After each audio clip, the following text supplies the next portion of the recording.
Salut tout le monde, bienvenue sur la chaîne Ma Découverte. Je vais me représenter comme toujours. Mon nom c'est Abigail Madungu. Je suis d'origine gabonaise et je suis résidente permanente du Canada. Et dans très bientôt je serai citoyenne parce que j'ai déjà passé mon examen et je l'ai réussi avec 17 sur 20. On applaudit pour moi. Donc aujourd'hui je vais vous parler d'abord de ma chaîne pour ceux qui viennent d'arriver sur la chaîne et qui ne savent pas qu'est-ce qu'on fait ici. C'est une chaîne normalement de bénévoles pour le permis d'études, pour aider les étudiants africains qui veulent étudier au Canada. Donc je prends certains dossiers pour aider du début jusqu'à la fin et ce gratuitement, c'est pas payant, c'est vraiment gratuit. J'ai un numéro WhatsApp où vous pouvez me joindre après avoir consulté le catalogue. C'est le +1 514 700 8385. Je vais répéter. +1 514 700 8385. Ça, c'est mon numéro WhatsApp. Sur Facebook, vous pouvez aller sur la page Facebook Ma Découverte. Allez directement sur Messenger si vous avez des questions. Vous allez voir la boîte questions-réponses. Vous pouvez cliquer sur une question qui apparaît déjà et ça va vous sortir une réponse automatiquement. Donc, aujourd'hui, normalement, j'ai prévu parler du permis de travail fermé. Parce que je vois qu'il y a beaucoup qui ne peuvent pas immigrer en passant par le volet études. C'est sûr que le volet études, c'est le plus facile pour avoir la résidence par la suite. Mais ce n'est pas donné non plus à tout le monde. Ceux qui n'ont pas les moyens financiers, eux, ils veulent directement immigrer et parfois avec leur famille. Je comprends. Donc, quelles sont les étapes pour immigrer au Canada? C'est simple. La première des choses à avoir, c'est un très bon CV. Il vous faut un CV canadien. Malheureusement, je ne fais pas de CV canadien. Donc, pas la peine de venir me poser les questions. Est-ce que je... Non, je ne le fais pas. Mais je connais une personne de confiance qui le fait. Mais c'est moyennant des frais. C'est moyennant des frais. Donc, si vous êtes prêt vous voulez vraiment immigrer, sachez qu'il faut mouiller le maillot, comme on dit. C'est payant. Moi, je suis bénévole, mais c'est juste pour les étudiants. Maintenant, ceux qui veulent venir comme travailleurs, vous avez deux choix, soit passer par quelqu'un ou faire le dossier vous-même, vraiment étape par étape. Si vous suivez mes vidéos, vous allez pouvoir le faire vous-même. Le seul endroit où vous aurez besoin d'aide, c'est au niveau du CV. Pourquoi je dis que vous avez besoin d'aide? Parce qu'un CV, c'est... Je ne sais pas comment je vais vous dire, c'est important d'avoir un très bon CV. Le CV, il y a certains qui vont dire oh, il ne faut pas mentir sur le CV. Moi, je vous dirais c'est faux. Le CV, c'est le seul endroit où il faut se vanter. Et pour se vanter, parfois, il faut rajouter un peu, vous voyez ce que je veux dire. Je ne veux pas dire de faire des gros mensonges, mais de façon stratégique, il faut un peu mentir. Je suis désolée, que Dieu me pardonne, mais c'est ça ou c'est rien. Si vous ne le faites pas, vous n'allez jamais immigrer en fait. Sinon, votre CV va passer, vous n'allez jamais être appelé. Donc, je vais réitérer, c'est quoi les étapes pour immigrer. Premièrement, il vous faut un CV canadien. Lorsque vous avez le CV canadien, il ne doit pas contenir votre nationalité, il ne doit pas contenir la date de naissance, ni de photos. Évitez de faire des CV avec des longues phrases. Les employeurs n'ont pas le temps pour lire. Imaginez un employeur qui reçoit 500 demandes. Comment il ne peut même pas passer une minute sur chaque CV. Donc, il n'a pas assez de temps. Donc, il veut voir des mots-clés, il veut voir des verbes d'action. Donc, toi, tu dis que tu t'es occupé du service après la vente, mais tu mets un verbe d'action. Tu ne vas pas mettre toute une phrase. Donc, c'est pourquoi si tu ne t'y connais pas, va vers une personne qui peut le faire pour toi. Et moi, je connais cette personne, mais elle fait payer pour le CV. Donc, c'est juste qu'il faut être préparé. Si vous me contactez pour le CV, je vais vous référer vers la personne. Sachez qu'il faut payer. Si vous n'êtes pas prêt à payer, elle ne va même pas vous répondre. Je préfère être claire. Donc, il vous faut le CV. Après, à part le CV, il vous faut la lettre de motivation. Parce que vous devez dire à l'employeur que vous n'êtes pas au Canada. Essayez de vous vanter que oui, le Canada, c'est votre pays de rêve. Vous avez les aptitudes, vous souhaitez, bref. Vous faites votre lettre de motivation. Et quand vous avez ces deux éléments-là, La prochaine étape, c'est de créer un profil sur plusieurs sites d'emploi au Canada. Pour aujourd'hui, je ne vais pas citer tous les sites. Je vais citer celui que moi j'utilise généralement pour trouver de l'emploi, où j'ai trouvé mon emploi. C'est Indeed. Indeed, c'est I-N-D-E-E-D. Vous allez sur Google, vous tapez Indeed Canada, vous allez créer votre profil. Quand vous créez le profil, vous devez créer un CV ou alors téléverser votre CV et téléverser votre lettre de motivation. Vous devez sélectionner Canada comme pays et vous devez mettre votre adresse comme quoi vous êtes en Afrique pour que quand l'employeur tombe sur vous, il sache que vous n'êtes pas au Canada. Maintenant, donc là, on avait fini l'étape 1 et 2. L'étape 1, c'était de faire le CV, la lettre de motivation. L'étape 2, créer un profil sur Indeed. Il y a aussi guichet emploi. Bon, moi, j'aime pas trop guichet emploi parce que pour celui qui est en Afrique, il ne peut pas postuler directement sur guichet emploi. Il y a deux types de comptes sur guichet emploi. Si vous allez sur Google, vous écrivez guichet emploi. Ça va vous emmener sur le site de guichet emploi et là-bas vous allez cliquer, vous allez essayer de créer le compte, mais il y a deux types de comptes. Vous allez cliquer que vous cherchez un emploi, puis on va vous demander est-ce que vous voulez le compte de base ou le compte pro. Étant donné que vous n'avez pas un numéro d'assurance sociale, vu que vous n'êtes pas sur place au Canada, vous ne pouvez pas prendre le compte pro parce que ça va vous prendre un numéro canadien, un numéro d'assurance sociale aussi et une adresse ici au Canada. Ça, c'est pour ceux qui sont ici. Maintenant, ceux qui sont hors du Canada doivent choisir le compte de base dans guichet emploi. Maintenant, dans le compte de base, c'est quoi l'inconvénient? C'est que vous ne pouvez pas postuler à une offre directement. Mais vous avez la possibilité de voir c'est quoi l'email de l'employeur. Donc, vous allez copier son email, aller sur votre email et aller dire bonjour, voilà, j'aimerais postuler au poste de X que j'ai vu sur guichet emploi. C'est comme ça que vous allez postuler. Et moi, je ne suis pas trop fan de cette façon de faire. Alors que sur Indeed, votre CV est déjà enregistré.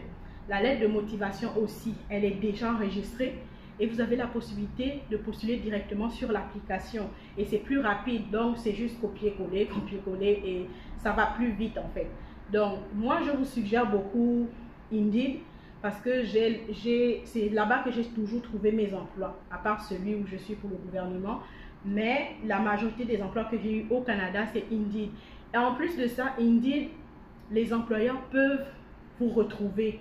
Ça veut dire, si dans votre CV, si vous avez des bons mots-clés, l'employeur peut venir vous trouver, vous contacter que voilà, j'ai consulté votre CV, j'ai un poste pour vous, sans que vous n'ayez à postuler où que ce soit. Donc ça, c'est déjà un avantage. Mais pour atteindre cet objectif-là, il vous faut un bon CV. Il faut quelqu'un qui s'y connaisse pour vous mettre les mots-clés qu'il faut. Généralement, moi, ce que je suggère, si vous faites le CV vous-même, pour faire votre CV, prenez au moins 4 offres d'emploi. Quelqu'un qui veut postuler, par exemple, en comptabilité, il va prendre des offres d'emploi sur Indeed, commis comptable. Il va voir quelles sont les tâches qui reviennent qu'on recherche dans l'offre. Ce sont ces tâches-là qu'il va mettre dans son CV. Et il va commencer à répéter, intérieurement ou personnellement. Si on te pose la question, tu dis que tu as fait encaissement. C'est quoi l'encaissement? Tu fais des recherches. Donc, c'est pourquoi je dis qu'il faut parfois un peu mentir, mais pas trop, faut pas abuser. Ne dites pas ce que vous ne connaissez pas, que vous ne maîtrisez pas. Si tu t'y connais un peu dans l'encaissement, mets le mot encaissement. Ne dis pas que j'ai géré la caisse, non. Mais encaissement, de sorte que l'employeur, lui, quand il a mis son offre, il a mis encaissement. Quand il arrive sur Indeed, toutes les personnes qui ont le mot encaissement dans leur CV, c'est ceux-là qui vont apparaître en premier. C'est pourquoi il est important que le CV soit fait par la bonne personne qui va vous mettre les mots qu'il faut à la place qu'il faut. Donc, ça, c'est l'avantage de Indeed. L'employeur peut vous contacter directement. Vous aussi, vous avez la possibilité de postuler à des offres et faire des suivis. Ça veut dire, si j'ai postulé lundi, je peux venir demain pour voir est-ce que l'employeur a consulté mon CV. Ça va vous le dire s'il a consulté ou pas. Ou s'il est même déjà passé à une autre étape, Indeed va vous notifier que non, vous n'avez pas été retenu. L'employeur est déjà à l'étape d'entrevue. Ça veut dire qu'il a déjà sélectionné d'autres personnes et non vous. Donc ça, c'est encore un plus pour Indeed. Donc, pour revenir aux étapes, on avait dit l'étape 1, CV, lettre de motivation. Étape 2, créer des comptes sur Indeed, sur Guichet Emploi, Job Illico, et je vais mettre des liens pour d'autres sites où vous pouvez postuler. L'avantage de faire son dossier soi-même, c'est-à-dire postuler soi-même, c'est que vous avez la possibilité, vous avez le temps vous-même de postuler peut-être à 30 offres d'emploi par jour. Comparé à si vous voyez un agent qui a 100 dossiers à gérer, vous pensez qu'il va prendre son temps à postuler à 30 offres pour chaque personne, chaque dossier qu'il doit traiter? Il ne peut pas. Il va peut-être prendre, ok, pour le dossier A, il postule à 2 offres aujourd'hui. Le dossier B, 2 offres par client. Alors que vous-même, vous allez prendre vraiment de votre temps parce que vous êtes dans le besoin. Donc, c'est pourquoi je vous suggère de faire le dossier vous-même. Donc, vous allez postuler chaque jour. Si vous avez un bon CV, une bonne lettre de motivation et vous postulez au moins à 30 offres d'emploi chaque jour, c'est impossible que en 6 mois ou en un an, on ne vous ait pas contacté. Si on ne vous contacte pas, c'est que vous n'avez donc vraiment pas de l'expérience. Et moi, je suggère vraiment, il faut avoir l'expérience de au moins 3 ans. C'est vrai, il y a des postes où on demande 0 expérience, mais c'est rare. C'est vraiment rare. Il faut avoir l'expérience au moins de 2 ans, 3 ans pour avoir un bon dossier. Et ceux qui sont dans le domaine de la santé, là, c'est encore plus facile pour eux parce que ils sont prioritaires. Ceux qui sont dans le domaine de poids lourd, le transport poids lourd, eux aussi, ils sont prioritaires. Et je crois, il y avait un autre secteur, j'ai oublié. Je vais revenir dessus plus tard. Donc, on réitère, pour ne pas se perdre dans mes idées. CV fait, lettre de motivation faite. On passe à l'étape 2. On va commencer à créer les profils sur des sites d'emploi du Canada. J'en ai cité juste 3 aujourd'hui. C'est Job Illico, c'est Indeed Canada et Guichet Emploi. Mais moi, je suis plus à l'aise avec Indeed. Ensuite, quand on a fini cette étape, c'est l'étape la plus dure en fait. Parce qu'il faut postuler tout le temps et espérer qu'un employeur puisse nous contacter. Je prends l'exemple, ce n'est pas parce que j'ai déposé le CV aujourd'hui que l'employeur va m'appeler. Il a reçu peut-être 100 CV et sur les 100, il va sélectionner les meilleurs. Donc, si je n'ai pas reçu de nouvelles, c'est que mon dossier n'a tout simplement pas été sélectionné. Donc, quand vous allez maintenant être sélectionné par un employeur, il va faire l'entrevue avec vous. Si vous réussissez l'entrevue, bravo, vous allez avoir un contrat de travail. C'est là où les vraies choses commencent. Donc, tout le tralala que j'ai raconté tantôt, ça, c'est l'étape la plus dure parce que vous devez postuler pour qu'un employeur s'intéresse à votre dossier. Ensuite, quand le dossier est bon, vous réussissez l'entrevue, il est censé vous donner 2 choses. Il doit vous donner le numéro de l'emploi et le contrat de travail. Il faut absolument que l'employeur vous le donne parce que sans ça, vous ne pouvez pas aller postuler au permis de travail au niveau du fédéral. Donc, là, on était à l'étape, si on va dire, processus 1. C'était dans le processus 1, il y avait des étapes. Dans le processus 1, on a l'étape de faire son CV, faire sa lettre de motivation. C'est le 1. Et on a on doit créer des comptes sur des sites d'emploi et on doit postuler jusqu'à être retenu. Lorsqu'on est retenu, l'employeur doit vous donner, il faut d'abord que ce soit un employeur reconnu et il doit vous donner le contrat de travail et le numéro de l'emploi. Quand vous avez ces informations-là, vous allez aller au niveau du provincial, au niveau de Immigration Québec, où vous allez demander le CAQ, qu'on appelle certificat d'acceptation du Québec, parce qu'il faut que la province accepte que vous veniez sur leur territoire. Le CAQ, c'est 120 $, c'est 21 jours le délai.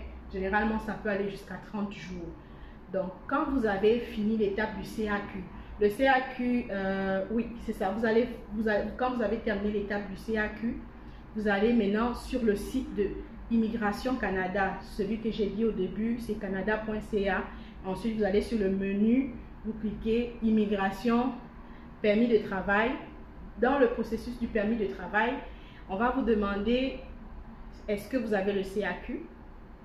On va vous demander est-ce que vous avez le contrat de travail? On va vous demander est-ce que vous avez le numéro de l'emploi? Il y a des frais à payer pour le visa de 155 $. Possible qu'on vous demande aussi des données biométriques, 85 $ à payer, possible. Donc, grosso modo, c'est un peu ça, les grosses étapes. Mais l'étape la plus difficile et la plus longue, qui peut prendre 1 mois, 1 an, 2 ans, c'est l'étape d'avoir le permis, d'avoir le contrat le contrat de travail, parce qu'il faut postuler chaque jour. Il faut postuler chaque jour. Donc, pour aujourd'hui, c'était ça. Je ne vais pas aller plus loin. Maintenant, plus tard, je vais refaire une vidéo pour aller étape par étape pour vous montrer avec sur l'écran, vous montrer comment on va créer le compte sur Indeed, comment on téléverse le CV, comment on commence à postuler, comment on peut filtrer. Je vais vous faire une vidéo là-dessus, mais aujourd'hui, c'était juste une vidéo pour essayer de vous donner un peu les étapes qu'il y a à franchir pour avoir le visa de travail fermé. Donc, il faut bien préciser que ce n'est pas le visa de travail ouvert, c'est le fermé. Ça veut dire, sur votre permis de travail, il y aura le nom de l'employeur pour qui vous devez travailler, la province même où vous devez aller. Donc, vous ne pouvez pas avoir le permis de travail fermé pour le Québec et décider d'aller travailler au Nouveau-Brunswick. Ça ne marche pas.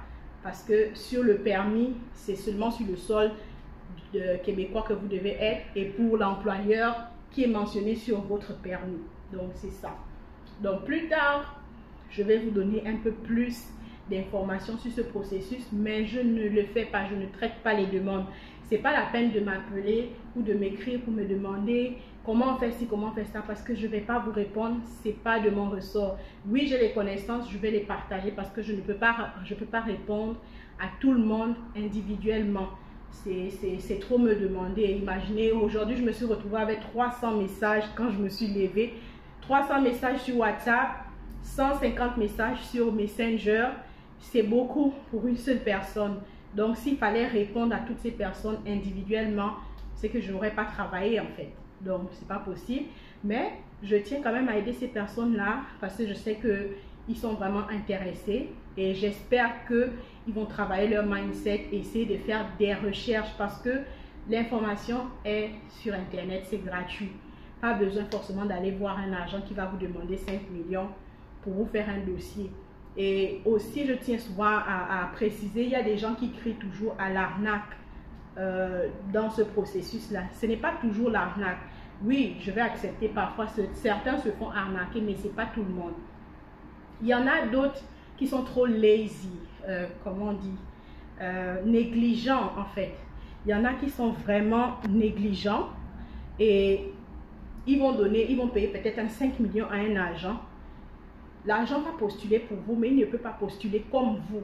Si ça aurait été vous, vous aurez peut-être pris un bon 2 heures par jour pour postuler même à 50 emplois. Une autre personne ne peut pas faire ça parce qu'il ne peut pas prendre votre chose comme, je ne sais pas comment je vais vous l'expliquer. Il ne peut pas se soucier comme vous. Lui, il fait ça pour de l'argent, c'est son travail. Donc, il a 200 clients à traiter, 200 clients qui veulent un permis de travail. Il va prendre peut-être chaque client, il fait un post ou 2 posts par jour, un post ou 2 posts par jour, et le processus peut être long.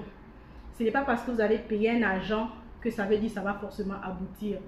C'est écrit nulle part. Un agent qui vous dit que forcément ça va, il vous ment. Parce qu'il n'est pas l'agent de CIC qui va tomber sur votre demande de visa travail et qui a la possibilité de mettre oui ou non. Ce n'est pas l'agent là qui le fait. L'agent, il est juste là pour aller postuler pour vous quelque chose que vous-même, vous aurez pu faire. Et ensuite de ça, si l'agent réussit à vous avoir le contrat, à avoir par exemple l'entrevue, et que quand vous allez faire l'entrevue, ça ne marche pas, il n'est pas responsable.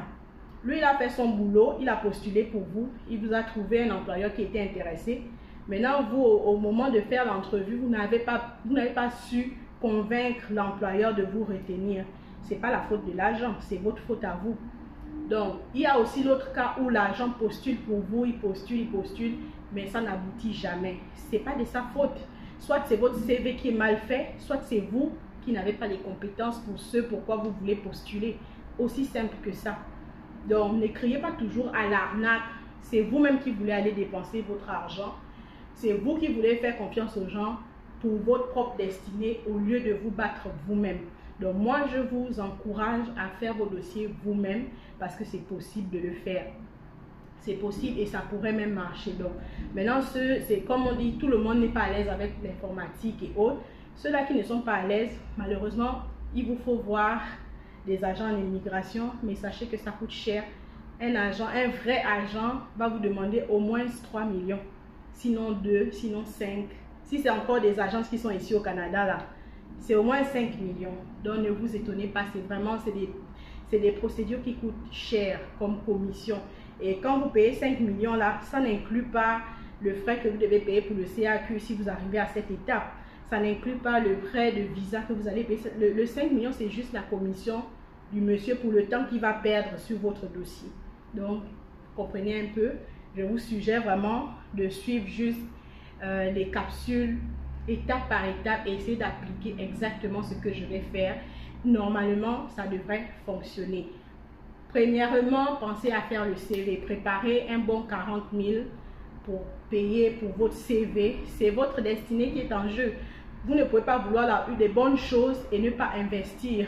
Même, on va dire, je vais prendre un exemple. Les gens qui sont dans la franc-maçonnerie, ils savent c'est quoi le sacrifice. Lorsqu'on veut quelque chose, il faut se sacrifier. Ils vont faire leur rituel et tout. C'est des sacrifices parce qu'ils veulent quelque chose en retour. Vous aussi, c'est la même chose que vous devez faire.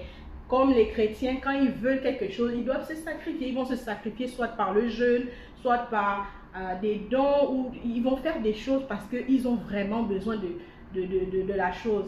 Mais certaines personnes sont vraiment lazy, c'est-à-dire, lui, il veut rien dépenser. Il veut qu'on lui donne tout. Les bénis, oui, là, on lui donne tout. Il ne fournit pas d'efforts. C'est pas comme ça. Même la Bible dit que aide-toi et le ciel t'aidera. Donc, si on te dit que pour que tu viennes ici, là, il te faut un bon CV. Tu n'es pas à l'aise avec l'informatique. Tu n'es pas à l'aise avec le français. Ton français n'est pas soutenu. Va voir celui qui connaît. Et s'il faut payer, paye pour. C'est pas 40 000, c'est pas la fin du monde. 40 000 pour quelque chose qui va te donner un emploi qui va te payer peut-être 50 000 $, ça vaut le coup. Donc, c'était tout pour aujourd'hui. J'espère que la vidéo vous a éclairé et que vous avez maintenant un peu une idée de comment ça se passe pour venir travailler au Canada, comment faire pour appliquer à des jobs depuis l'Afrique dans des sites du Canada. Donc, n'oubliez pas de vous abonner à la chaîne Ma Découverte, de partager peut-être cette information que j'ai partagée pourrait aider certaines personnes de votre entourage, on ne sait jamais. Merci et je vous dis à la prochaine.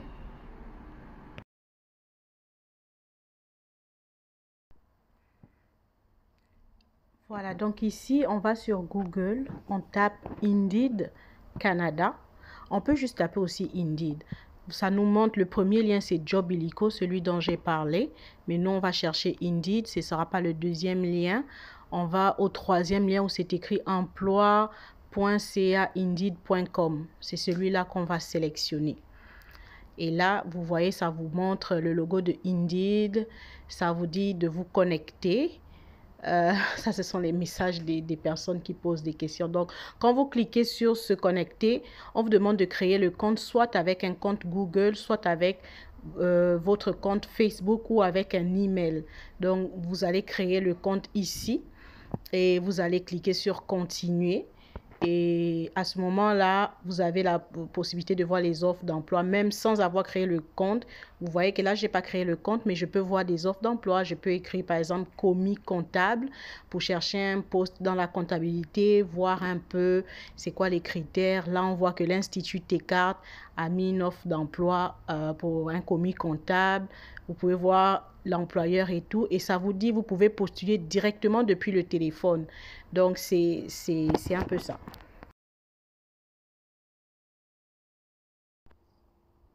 Ok, donc ici, c'est pour guichet emploi. On va sur Google, on tape guichet emploi et on fait la recherche le premier lien qui met guichet emploi avec la photo du Canada. C'est celui-là qu'on va sélectionner. Ensuite, on va aller à droite où il y a le petit bonhomme à droite. On va aller cliquer dessus. On va chercher le chercheur d'emploi parce que nous, on cherche un emploi. Et à ce moment, on va plutôt cliquer, on va descendre et cliquer inscrivez-vous maintenant. Quand on a cliqué sur inscrivez-vous maintenant, là, on vous donne un peu les caractéristiques du compte de base et le compte pro. On va aller jusqu'en bas complètement pour aller choisir le compte de base. Vous voyez, il y a deux types de comptes. Si vous devez choisir le compte de base. Ensuite de ça, vous allez aller totalement en bas de la page. Vous descendez vraiment totalement en bas de la page. Vous devez aller cliquer j'accepte. Donc là, on est en train de descendre. Puis, je vais cliquer sur j'accepte. Lorsqu'on a cliqué sur j'accepte, on vient à l'étape 1 où on commence à créer le compte, mettre son courriel, la langue qu'on veut utiliser, le mot de passe, etc. Donc, voilà.